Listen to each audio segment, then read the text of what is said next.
Dahil nga sa mga early contractions at early signs ng preterm labor, highly suggested niya ng OB ko na magpakas na. And as a curious first time mom, aware na talaga ako kung ano yung CAS. Procedure siya kung saan makikita ng detail yung physical appearance ng baby sa tiyan mo. Kung meron ba siyang disabilities such as kulang yung parts ng katawan niya or kaya naman bingot siya, pati na rin yata yung kung malalaman kung may Down syndrome yung baby. Tapos first plan talaga is hindi na kami magpapakas ni dormmate since may mga nakapagsabi sa akin na medyo may kamahalan nga siya. At in case naman meron silang mga disabilities and such, is wala naman na din magagawa since nandun na naman sila sa loob. At para din sana surprising ang dating about sa itsura ng twins, prepare talaga namin na hindi na lang talaga magpakas at antayin na lang hanggang delivery nila. Kaya lang per OB, kinakailangan kong magpakas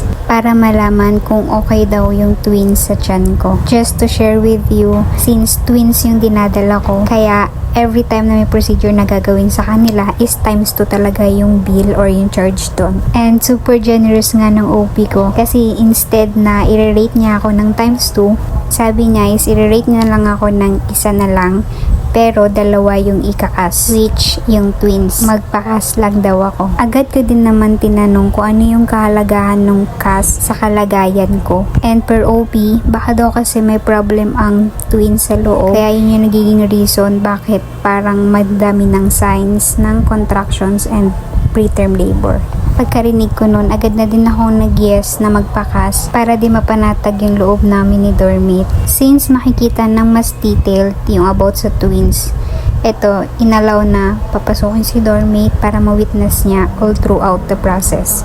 May ilang parts nga rin na hindi ko na nakuhanan ng clip. Paano ba naman mas focus ako tignan si dormmate kung gaano siya ka-happy habang ginagawa yung CAS. Habang ginagawa ngayong process na to, tuwang-tuwa talaga yung puso ko. Paano ba naman naririnig ko is puro okay tungkol sa twins. Kagaya ng sabi, wala daw bingo, tapos yun daw yung mata, yun daw yung ilong, yung mouth niya.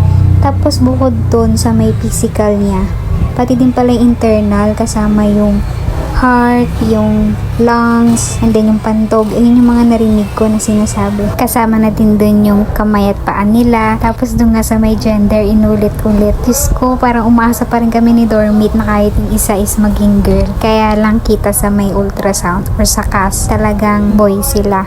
Pero regardless naman sa gender, wala na kami ibang hinihiling pa kundi yung kabutihan or kalusugan para sa kanila. Thank you Lord at all goods lahat sa CAS ng twins. Or siya, hanggang sa muli.